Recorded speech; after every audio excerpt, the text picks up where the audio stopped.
It's raining. Beginning of February, and it's raining.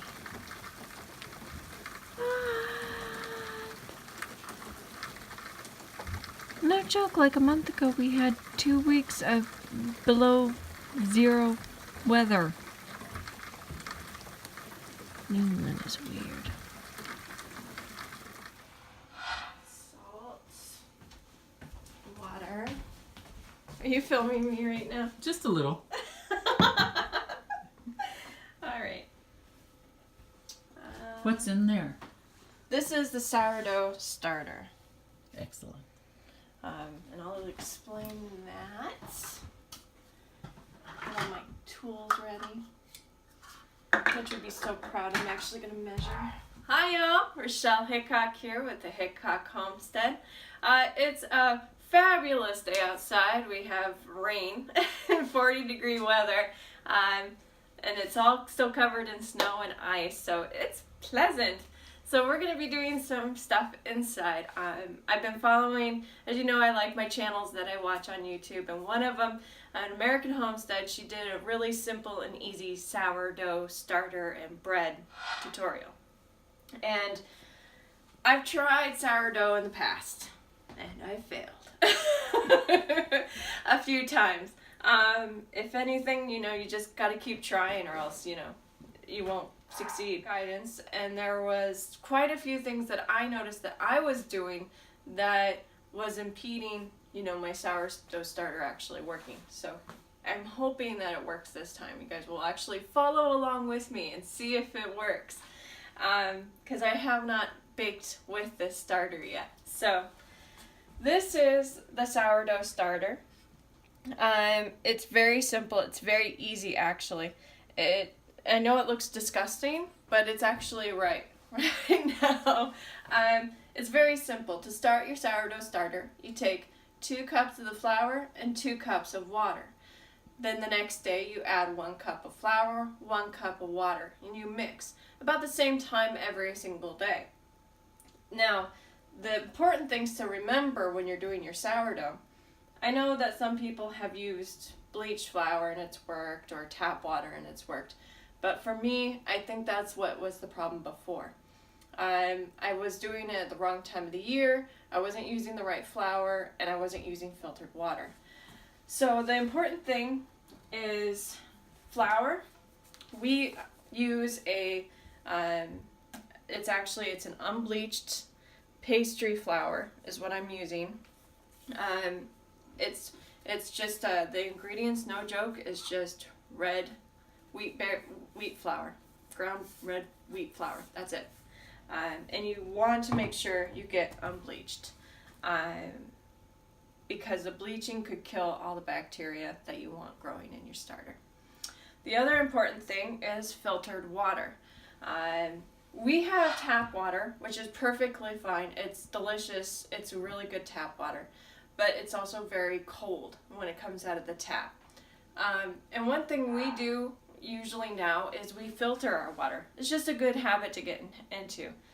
So we have an Alexa Pure filtration system. When your sourdough starter is ready is when it has this interesting smell. It smells fermented. It's not pretty. It really is not. But when I start mixing it, it looks a lot better. So that is what it should look like, and I have been feeding it every day at various times.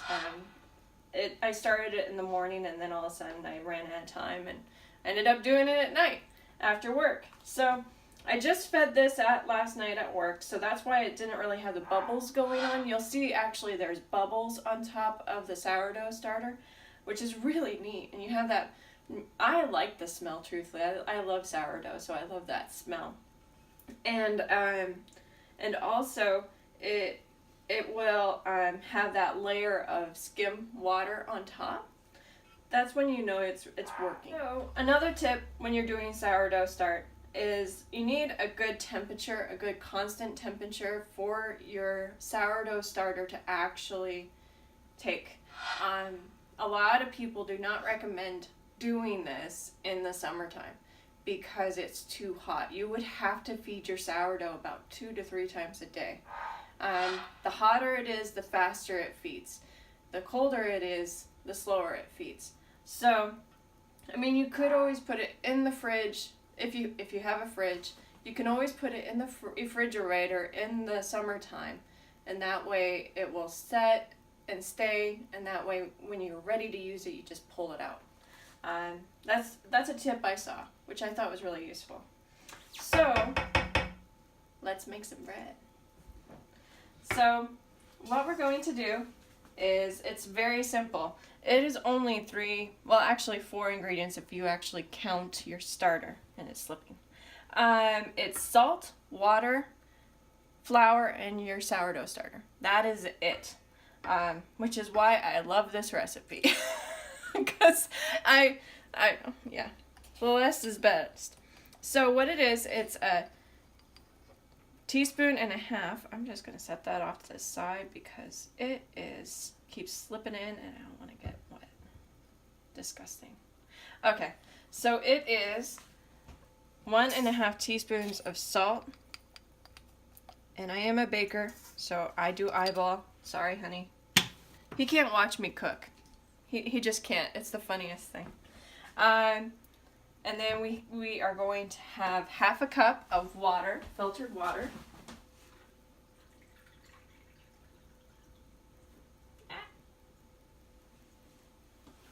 Hey. All right. And then I'm just going to let that dissolve a little bit.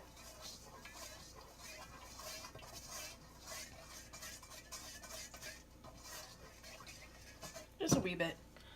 And then, I have it here somewhere. We're doing, let's look at my cheat sheet. 4 cups starter.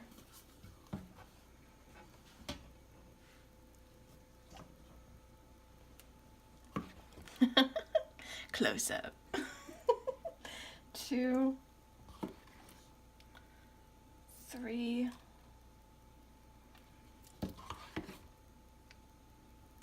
4.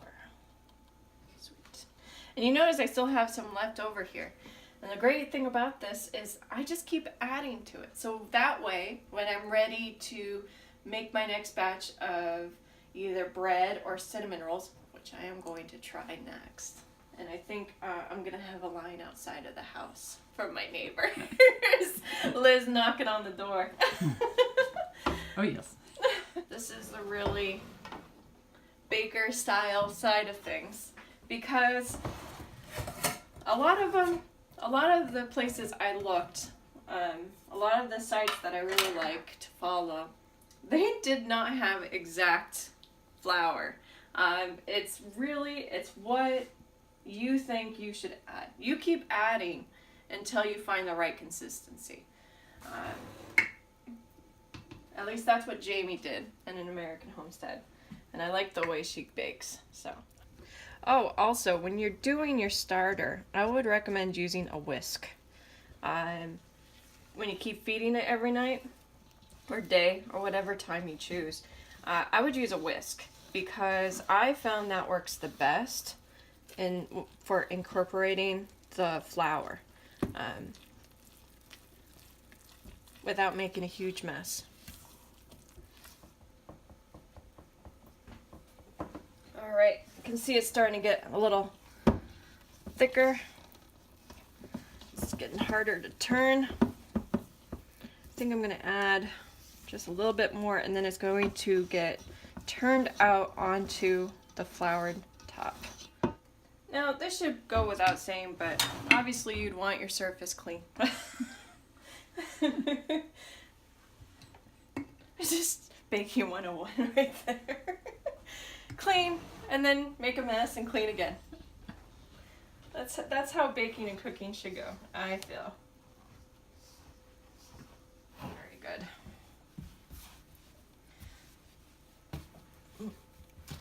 This feels really nice. I'm just trying to mix some more of the flour in.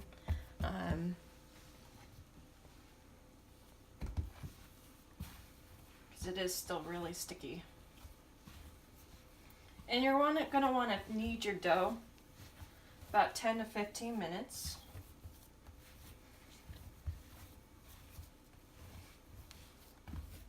All right. Alrighty. So I've been kneading for about 12 minutes now, and I've been adding flour periodically. And so the consistency you want is a little, maybe a little longer actually, a little tacky, but not where it can actually really stick to you for a long period of time. So yeah, I might need to actually do some more. A little more. I just dumped the whole thing on there. I have it into a little ball here. And there you go. So you can see what it looks like. So it's sticking a little, but not very much. And what we're going to do is I'm going to bake this in the cast iron. So it's just going to go right in my cast iron pot, my Dutch oven cast iron. There we go. Cover it and let it rise for 8 hours. It's 11 o'clock here right now, so hopefully by about 9 o'clock tonight I can go ahead and score it and I'll pop it in the oven. And I will be filming that as well, and you'll get to see the finished product. So one thing I actually forgot to mention is you want to let it rise somewhere where it will be somewhat warm. Not too hot, but a little warm. I'm going to turn on the light in my oven and have it heat up very little, then let it cool down and put my bread in there. And then I did score the top. This is simple, so that way when it expands it doesn't rip to some weird shapes. And then I have a towel here, just a simple rag, and it's just slightly damp. I mean, just barely damp. I mean, a heavy ring won't even pull anything out of it. So I'm going to lay that right on top. And then in about 8 hours, we'll see how it looks. All right. Morning, guys. So last night we were very happy. We were planning on actually baking the bread. Liz was going to film me the whole 9 yards. We went and looked at how much I had risen. It really hadn't risen that much. I mean, it had a little, but we thought it could do better. So we made a judgment call, and we were like, we'll do it.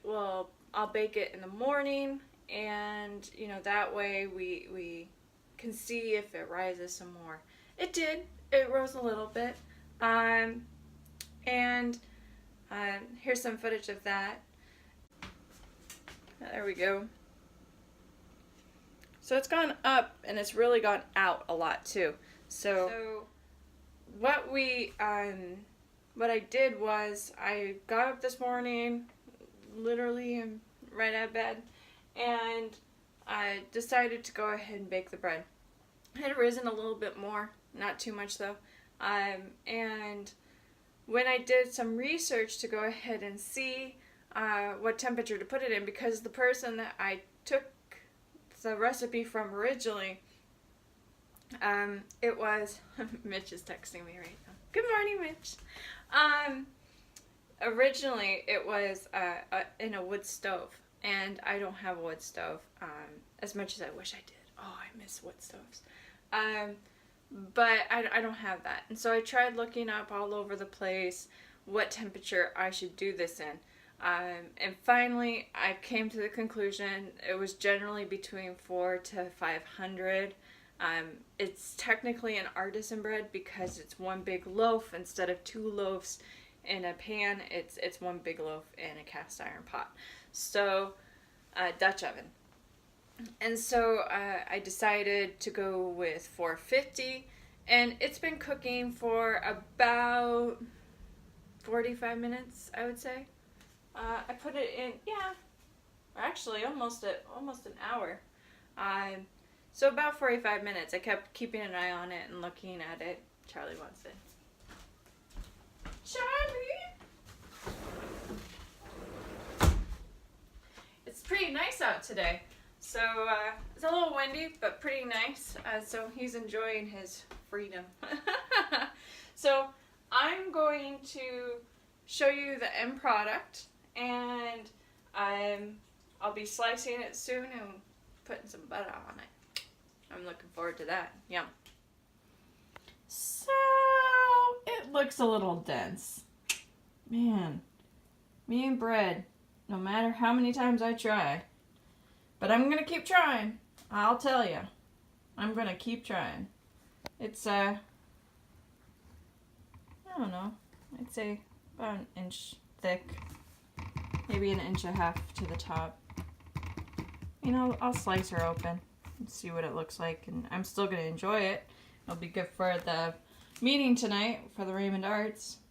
It's at my house. But the lesson I learned from this is when I cook my sourdough, I'm going to actually have the cover on to start. And I did see some recommendations for that. I'm having the cover on to start. I'm not going to cook it as high, because I think truthfully like 400 or 375 would be just fine. With the cover on, cook it for a little longer, let it cook really nicely inside, take the cover off, and then you get that nice crispiness on the outside. So I just want to thank you guys for coming along with me cooking today. And I hope you like this. If you do like it, go ahead and hit subscribe. You can also, if you want, hit the little bell on the side. You'll get notifications whenever I put new videos up. I only do it twice a week. Usually it's on Mondays and Thursdays that the new videos come out. Or Friday mornings. And so I hope you enjoyed this. And as always, have a good day. And if you have any questions, or if you have any suggestions for me, that's the key right there. If you have any suggestions on me making sourdough bread in the future, please go ahead and give me any suggestions. I'm willing to try. Also, I had some really fun success. I'm starting my own kombucha. It's down in the cupboard right now. Started it last night, and I also started fermenting carrots and ginger.